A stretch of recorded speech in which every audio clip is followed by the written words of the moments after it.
Hello' friends, এটা খুবেই গুৰুত্বপূৰ্ণ ভিডিঅ'লৈ সকলোকে পুনৰবাৰ স্বাগতম জনাইছোঁ। আজিৰ এই ভিডিঅ'টোত আমি মেথছৰ খুবেই গুৰুত্বপূৰ্ণ এটা টপিক যিটো হৈছে এভাৰেজ, তাৰ বিষয়ে আলোচনা কৰিম। ইয়াত এভাৰেজৰ অতিকৈ ইম্পৰ্টেণ্ট কিছু কনচেপ্ট কিদৰে শ্বৰ্ট ট্ৰিকৰ সহায়ত আমি কম সময়ৰ ভিতৰতে সমাধান কৰিব পাৰোঁ তাৰ বিষয়ে সুন্দৰকৈ শিকিবলৈ পাম। এভাৰেজৰ ওপৰত এইটো হৈছে তৃতীয়টো ভিডিঅ'। যদি ইয়াৰ আগৰ ভিডিঅ'কেইটা চোৱা নাই তেতিয়াহ'লে এই ভিডিঅ'টো ডেছক্ৰিপশ্যনত তাৰ লিংক দিয়া হ'ব, তাৰ পৰা চাই ল'ব পাৰে। নহ'লে মোৰ প্লেলিষ্ট চেক কৰিও চাব পাৰে। আহক আমি ভিডিঅ'টো আৰম্ভ কৰোঁ। আজি এটা খুবেই ইম্পৰ্টেণ্ট কনচেপ্ট যিটো যিকোনো কম্পিটিটিভ এক্সামত এভাৰেজৰ আহিয়ে থাকে, সেই কনচেপ্টটো সুন্দৰকৈ শ্বৰ্ট ট্ৰিকৰ সহায়ত আমি কিদৰে মনত ৰাখিব পাৰোঁ বা কিদৰে সমাধান কৰিব পাৰোঁ তাৰ বিষয়ে সুন্দৰকৈ আলোচনা কৰিম। ইয়াত মই প্ৰথমতে থিয়ৰেমটো ডাইৰেক্ট কিতাপৰ পৰা উঠাই দি লৈছোঁ। তাৰপিছত এই ৰিলেটেড যেতিয়া আমি প্ৰব্লেম কৰিম তেতিয়াহ'লে সুন্দৰকৈ বুজি পাম। প্ৰথমতে থিয়ৰেমটো চাই লৈছোঁ। If a person travels a distance at a speed of x km/h and the same distance at a speed of y km/h, then the average speed during the whole journey is given by 2xy by x plus y.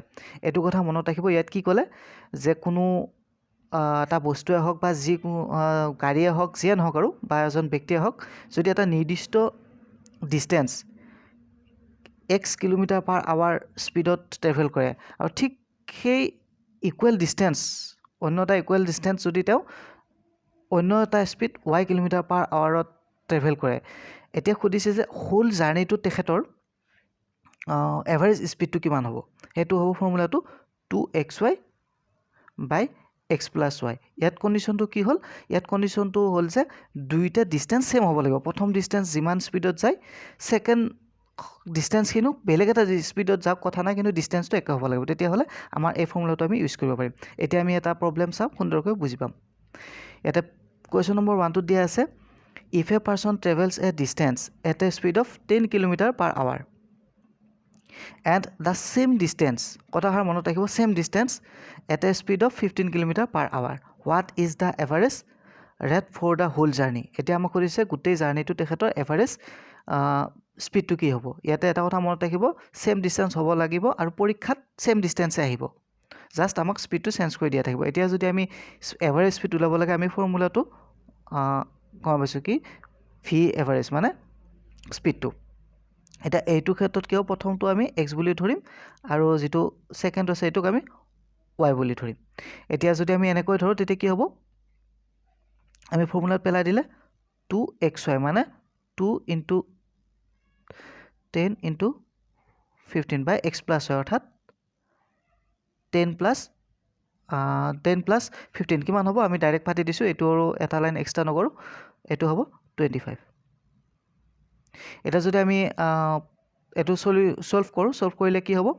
এতিয়া 5এৰে ইয়াক যাব 5 times, ইয়াক যাব 3 times, ইয়াক যাব 2 times আৰু তলৰখিনি গোটেই শেষ হ'ব। ওপৰত থাকিব 2 × 2 4, 4 × 3 12, অৰ্থাৎ এভাৰেজ কিমান হ'ব? 12 km/h। আশা কৰোঁ এই কনচেপ্টটো সুন্দৰকৈ বুজি পাইছে। যদি অলপ বুজাত অসুবিধা হৈছে, ভিডিঅ'টো পুনৰ কৰি চাব, তেতিয়া সুন্দৰকৈ বুজি পাব। ইয়াৰ পিছৰ যিটো কনচেপ্ট, ফৰ্মুলাটো একে, সেইকাৰণে মই এই ভিডিঅ'টোত অকল এই কনচেপ্টখিনিয়ে লৈ আহিছোঁ, কাৰণ এটা কনচেপ্টৰে বস্তু তিনি ধৰণে আমাক কুৱেশ্যনটো সুধিব পাৰে। এবাৰ আমি চাই লৈছোঁ থিয়ৰমটোত কি কয়। If a man goes to a certain place at a speed of x km/h and returns to the original place y km/h, then the average speed during the whole journey 2xy by x plus y। এই কথাটো যদি আমি চাওঁ, সেই আগৰ দৰে equal distance, কাৰণ তেওঁ ধৰি লওক এটা পইণ্ট এ, অন্য এটা পইণ্ট বি, এই এৰ পৰা বিলৈ গৈছিল, আকৌ বিৰ পৰা এলৈ আহিছেও। গতিকে কি কৰিছে, তেওঁ প্ৰথমবাৰ যিমান ডিষ্টেঞ্চ কভাৰ কৰিছে, ছেকেণ্ডবাৰো তেওঁ একে ডিষ্টেঞ্চ কভাৰ কৰিছে, খালি স্পীডটো কি হৈছে, ডিফাৰেঞ্চ হৈছে। প্ৰথমতে স্পীড আছিল এক্স, তাৰপিছত স্পীড হৈছে ৱাই। গতিকে এনে ক্ষেত্ৰত যদি আমাক টোটেল মানে এভাৰেজ জাৰ্ণি স্পীডটো সোধে, তেতিয়া ফৰ্মুলাটো কি হ'ব, এইটো 2xy by x plus y। এতিয়া আমি প্ৰব্লেম এটা চাম, সুন্দৰকৈ বুজি পাম। এতিয়া 2 নম্বৰ কুৱেশ্যনটো দিয়া আছে, a train travels from A to B, এৰ পৰা বিলৈ যায় at a rate of 20 km/h and from B to A at a rate 30 km/h, what is the average rate for the whole journey. ঠিক আগৰ দৰে যে এৰ পৰা বিলৈ গৈছে 20 কিলোমিটাৰ পাৰ আৱাৰ আৰু বিৰ পৰা এলৈ থৈ লৈ যদি মই এইটো এ বুলি ধৰিলোঁ, এইটো বি বুলি ধৰিলোঁ, যাওঁতে কি কৰিছে, যাওঁতে 20 কিলোমিটাৰ পাৰ আৱাৰ, এইটো আমি এক্স বুলি ধৰি ল'ম।